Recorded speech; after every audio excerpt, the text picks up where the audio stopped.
नमस्कार मित्रों, एक बार पुनः मैं आप सबके बीच में अपने YouTube चैनल विलेज पंडित ब्लॉग के माध्यम से हाजिर हुआ हूं। आशा करता हूं आप सभी स्वस्थ होंगे, मस्त होंगे और अपने घर परिवार के साथ ही देश की और समाज की उन्नति में लगे होंगे। मित्रों, सनातन हिंदू धर्म के प्रत्येक परिवार में किसी न किसी देवता की पूजन अवश्य ही की जाती है। हर घर में देव मंदिर अवश्य होता है, चाहे वह छोटा हो चाहे बड़ा हो, चाहे केवल तस्वीर मात्र ही क्यों ना हो। प्रत्येक सनातन हिंदू धर्मावलंबी अपने इष्ट की आराधना करने के लिए देव पूजन अवश्य करता है। क्या आप भी देव पूजन करते हैं किंतु आज तक आपको कोई पुण्य प्राप्त नहीं हुआ, या आपके जीवन में कोई विशेष उन्नति नजर नहीं आ रही? वर्षों बीत गए हैं देवताओं की पूजन पाठ करते हुए, देवताओं की पूजा करते हुए आपको कोई लाभ नजर नहीं आ रहा है, या आपकी मनोकामनाएं पूरी नहीं हो रहे हैं, तो मैं आप सबको आज बताने जा रहा हूं कि आपकी पूजा में क्या कमी है जिसकी वजह से देवता आपको आशीर्वाद प्रदान नहीं कर रहे हैं। जी हाँ, आज के मैं अपने इस वीडियो में आप सबके बीच में कुछ ऐसी महत्वपूर्ण बातें लेकर के आ रहा हूं जिनको जान करके आप अपनी पूजन का जो क्रम है, पूजन का जो विधान है, उसमें सुधार करके और देवी देवताओं की कृपा प्रसादी अवश्य ही प्राप्त कर सकेंगे। आपकी समस्त मनोकामनाएं आपके इष्ट आराध्य देवी देवता अवश्य ही आपको प्रदान करेंगे। पूजा घर में यदि शंख आपने विराजमान कर रखा है तो शंख को कभी भी जल में नहीं डुबोना चाहिए। शंख को यदि जल में डुबोते हैं तो उससे हमारी पूजा निष्फल हो जाती है। जो फूल, दरोप, बिलपत्ती इत्यादि आप भगवान की पूजा के लिए लाए हैं उन्हें भी कभी भी जल के अंदर नहीं डुबोना चाहिए। इस प्रकार डुबोया हुआ यह पदार्थ भगवान स्वीकार नहीं करते, निर्माल्य रहते हैं। यदि आप फूल पत्ती तोड़ करके ला रहे हैं और आपने अंजुली के अंदर उसको रख रखा है तो वह फूल पत्ती भगवान स्वीकार नहीं करते हैं। यदि आपने फूल पत्ती तोड़ करके लाए और वस्त्र के अंदर रख लिया, अपने पहने हुए वस्त्र के अंदर रख के ले आए, तो वह भी भगवान स्वीकार नहीं करते हैं, जिसकी वजह से आप नियमित रूप से पूजा तो कर रहे हैं किंतु फल आपको आज तक प्राप्त नहीं हुआ है। तो ये कुछ कारण हैं जिनकी वजह से हमारी पूजा निष्फल हो जाती है।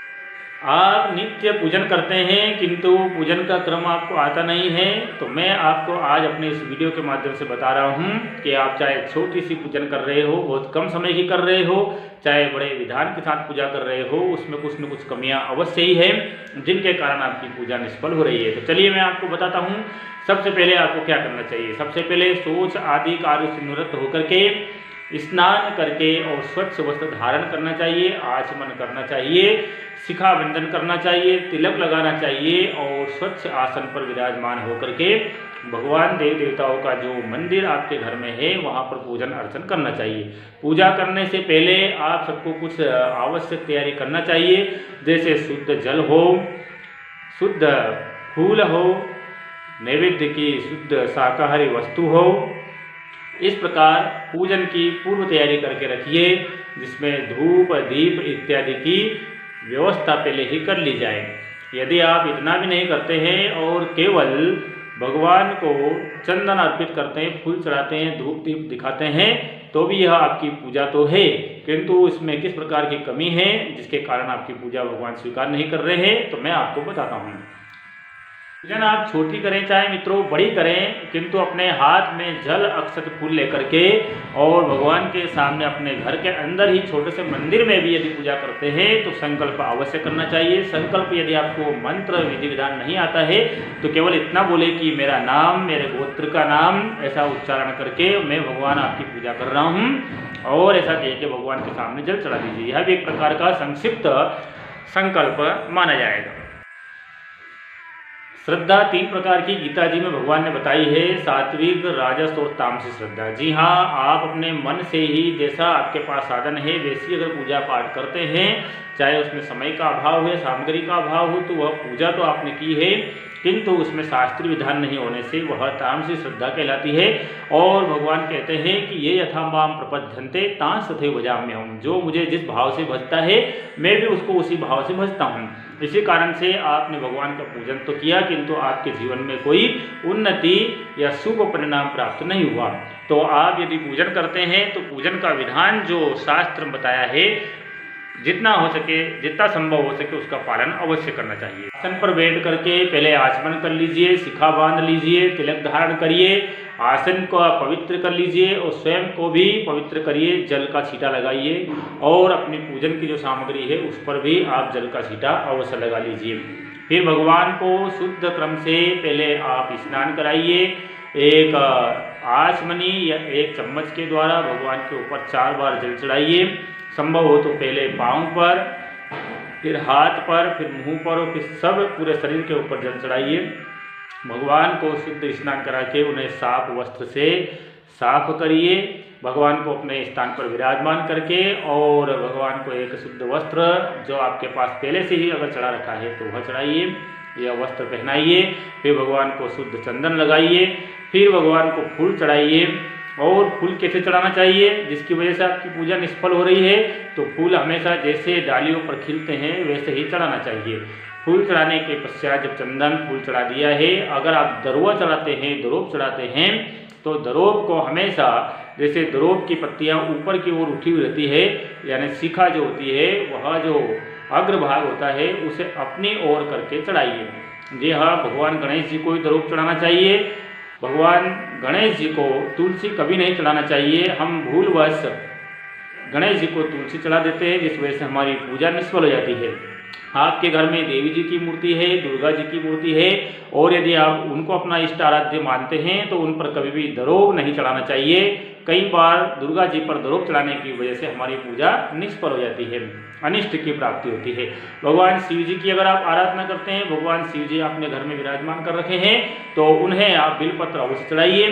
बिलपत्र को हमेशा औंधा करके उल्टा करके चढ़ाना चाहिए। जी हाँ, भगवान शिव जी पर इस प्रकार बिलपत्र चढ़ाते हैं तो वह भगवान आपको उसका पुण्य अवश्य ही प्रदान करते हैं। आपने बिलपत्र मनमाने तरीके से चढ़ा रखा है या आप सीधा इस प्रकार चढ़ा रहे हैं तो भी आपको उसका पुण्य आज तक प्राप्त नहीं हुआ है। भगवान सूर्य की यदि आप आराधना करते हैं तो भगवान सूर्य को जल अत्यंत प्रिय होता है। भगवान सूर्य को जल चढ़ाइए। एक लोटे से जल भगवान सूर्य को 4 बार अवश्य चढ़ाना चाहिए। भगवान सूर्य को बिलपत्र सर्वथा निषेध है, कभी भी बिलपत्र सूर्य भगवान को नहीं चढ़ाना चाहिए।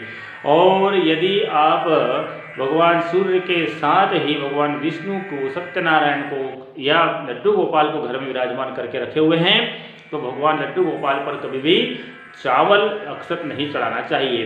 जी हाँ, यह जो चावल अक्षत चढ़ाने से भगवान उसका पुण्य आपको प्रदान नहीं करते हैं, पूजन निष्फल हो जाता है। इसके साथ ही भगवान विष्णु को कभी भी आंकड़े का, अर्क का, श्वेतार्क का कभी भी फूल नहीं चढ़ाना चाहिए। जी हाँ, ये सब ऐसे कारण हैं जिनकी वजह से आज तक आपने पूजन तो बहुत किया किंतु पुण्य आपको प्राप्त नहीं हुआ। तो मैं आपको इस वीडियो के माध्यम से बता रहा हूँ कि कौन सा द्रव्य किनको चढ़ता है और कौन सा द्रव्य किनको नहीं चढ़ता है।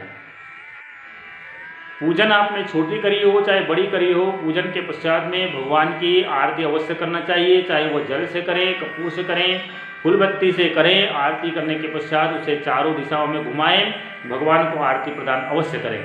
जब आपकी इस प्रकार की छोटी पूजा या बड़ी पूजा हो संपन्न हो जाए तो भगवान को नमस्कार करें और भक्ति भाव से भगवान से क्षमा प्रार्थना करें कि हमने जो कुछ पूजा की है उसे आप स्वीकार करना और हमारी मनोकामना आप पूरी करना। इस प्रकार भगवान को निवेदन करने के पश्चात में अपने आसन के सामने थोड़ा सा जल छोड़ करके और आसन के पास की जो मिट्टी है या आपने जो जल चढ़ाया है उसे अपने दोनों नेत्रों से इस प्रकार इस उंगली से लगाना नहीं भूले। यह इस प्रकार आप जल अगर लगाते हैं तो वह आपका किया हुआ पुण्य सुरक्षित हो जाता है।